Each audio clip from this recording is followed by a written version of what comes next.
Assalamu alaikum. My name is Muhammad Basir from grade 3. So today I'm going to start the series of Roald Dahl.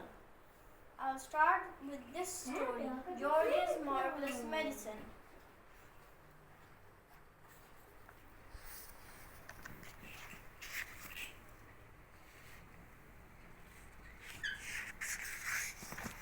These are the characters of the story. George Cranky, Mr. Killicranky, Mrs. Cranky, and Grandma.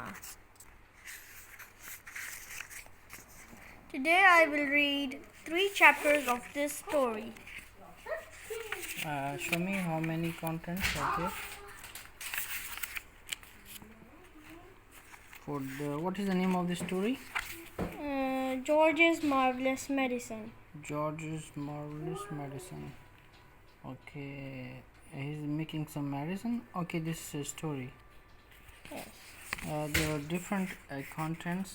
First, we will read about Grandma. Okay.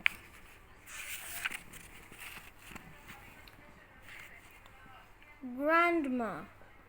I'm going shopping in the village, George's mother said to George on Saturday morning. So be a good boy and don't get up to mischief. This was a silly thing to say to a small boy any time. It immediately made him wonder what sort of mischief he might get up to. And don't forget to give Grandma her medicine at 11 o'clock, the mother said. Then out she went, closing the back door behind her. Grandma, who was dozing in her chair by the window, opened one wicked little eye and said, Now you heard what your mother said, George. Don't forget my medicine. No, Grandma, George said, and just try to behave yourself for once while she's away. Yes, Grandma, George said. George was bored to tears. He didn't have a brother or a sister. His father was a farmer, and the farm they lived on was miles away from anywhere. So there were never any children to play with. He was tired of staring at pigs and hens and cows and sheep. He was especially tired of having to live in the same house as the grisly old guardian of a grandma.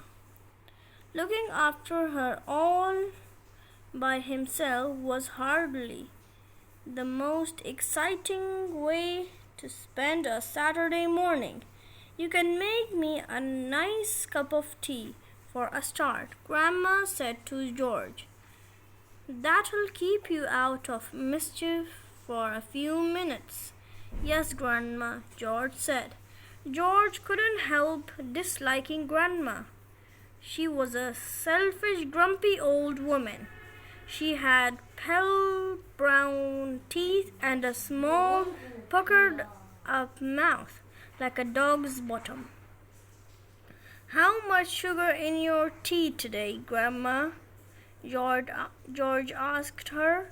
1 spoon, she said, and no milk. Most grandmothers are lovely, kind, helpful old ladies, but not this one. She spent all day and every day sitting in her chair by the window, and she was always complaining, grousing, grunting, grumbling, gripping about something or other. Never once, even on her best days, had she smiled at George and said, Well, how are you this morning, George? Or why don't you and I have a game of snakes and ladders? Or how was school today? She didn't seem to care about other people, only about herself. She was a miserable old grouch. George went into the kitchen. and made Grandpa a cup of tea with a tea bag. He put 1 spoon of sugar in it and no milk. He stirred the sugar well and carried the cup into the living room. Grandma sipped the tea. "It's not sweet enough," she said, "but put more sugar in." George took the cup back to the kitchen and added another spoonful of sugar. He stirred it again and carried it carefully into Grandma. "Where's the saucer?" she said. I won't have a cup without a saucer." George fetched her a saucer. "And what about a teaspoon?" "If you please, I've stirred it for you, Grandma. I stirred it well. I'll I'll stir my own tea. Thank you very much," she said. "Fetch me a teaspoon." George fetched her a teaspoon. When George's mother or father were home, Grandma never ordered George about like this. It was only when she had him on her own that she began treating him badly. "You know what's the matter with you?" the old woman said, staring at George over the rim of the teacup. "With those bright, wicked little eyes, you're growing too fast. Boys who grow too fast become stupid and lazy. But I can't help it if I am growing fast, Grandma," George said. "Of course you can," she snapped. Growing's a nasty, childish habit. "But we have to grow, Grandma. If we didn't grow, we'd never be grown-ups." "Rubbish, boy, rubbish," she said. "Look at me. Am I growing? Certainly not. But you did once, Grandma." "Only very little," the old woman answered. "I gave up growing when I was extremely small, along with all the other nasty childish habits like laziness and disobedience and greed and sloppiness and and untidiness and stupidity. You haven't given up any of these things, have you?" "I'm still only a little boy, Grandma." "You're 8 years old," she snorted. "That's old enough to know better. If you don't stop growing soon, it'll be too late." "Too late for what, Grandma?" It's ridiculous," she went on. What do you mean by ridiculous? Funny? It means I think funny. It means leave that. Leave that tall. Leave that thing. You're nearly as tall as me. If you don't know the meaning of any word, you can consult dictionary, okay? Okay. You're nearly... You have dictionary? Yes. "You're nearly as tall as me already." George took a good look at Grandma. She certainly was a very tiny person. Her legs were so short she had to have a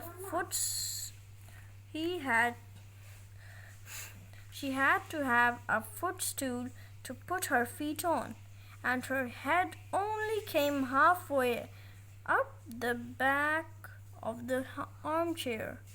"Daddy says it's fine for a man to be tall," George said. "Don't listen to your daddy," Grandma said. "Listen to me." "But how do I stop myself growing?" George asked her. "Eat less chocolate," Grandma said. "Does chocolate make you grow?" "It makes you grow the wrong way," she snapped. Up instead of down." Grandma sipped some tea but never took her eyes from the little boy who stood before her.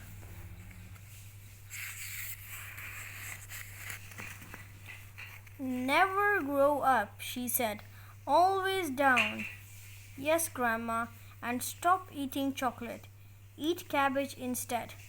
Cabbage? Oh no, I don't like cabbage, George said.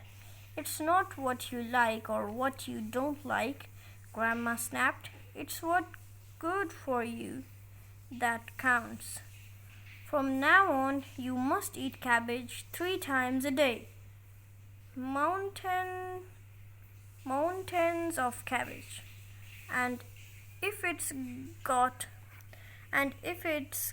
caterpillars in it, so much the better. Ouch! Ouch, George said. Caterpillars give you brains, the old woman said. Mummy washes them down the sink, George said. Mummy's as stupid as you are, Grandma said. Cabbage doesn't taste of anything without a few boiled caterpillars in it. Slugs too.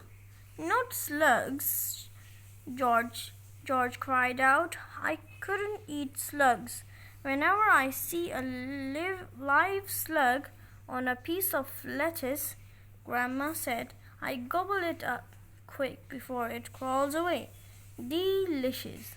She squeezed her lips together tight so that her mouth became a tiny wrinkled hole. Delicious, she said again. Worms and slugs and beetly bugs. You don't know what's good for you. You're joking, Grandma. I never joke, she said. Beetles are perhaps best of all. They go crunch. Grandma, that's beetles, cockroaches. Type of cockroaches. That's beastly. The old hag grinned, showing those black brown teeth. Sometimes, if you're lucky, she said, you get a beetle inside the stem of a stick of celery. That's what I like. Grandma, how could you? You find all sorts of nice things in sticks of raw slurry. The old woman went on. Sometimes it's earrings. I don't want to hear about it, cried George.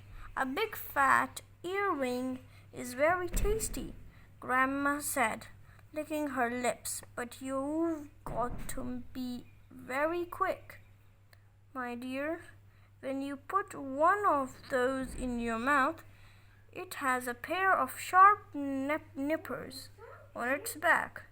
And if it grabs your tongue with those, it never lets go. So you've got to bite the earring first. Chop, chop, before it bites you.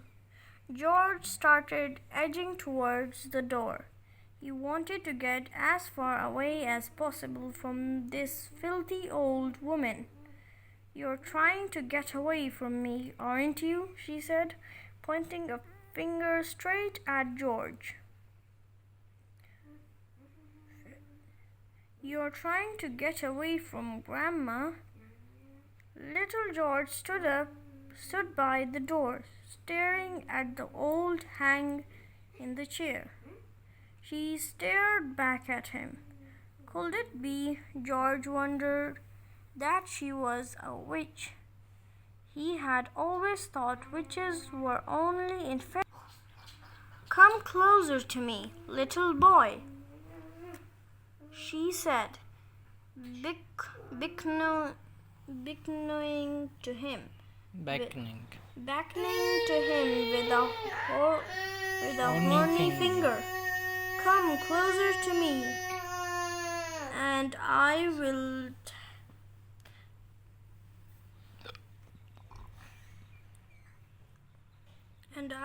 will tell you secrets. George didn't move. Grandma didn't move either. I know a great many secrets, she said, and suddenly she smiled. It was a thin, icy smile, the kind a snake might make just before it bites you. Come over here to Grandma, and she'll whisper secrets to you. George took a step backwards, edging closer to the door. You mustn't be frightened of your old grandma, she said, smiling that icy smile. George took another step backwards.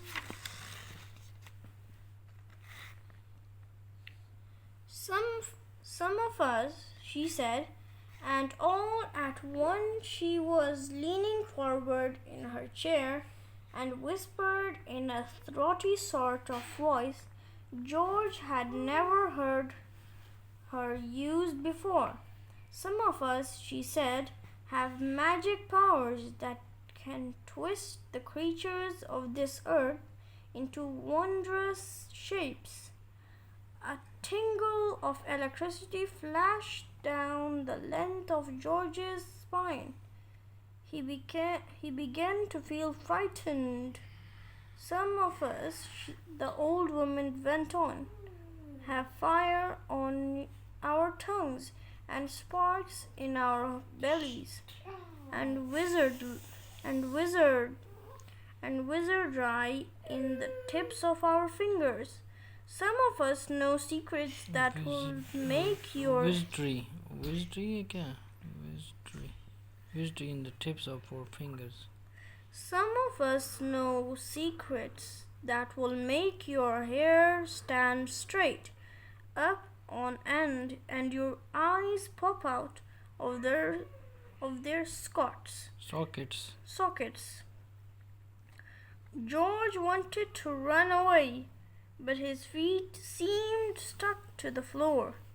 We know how to make your nails drop off and teeth grow out of your fingers instead.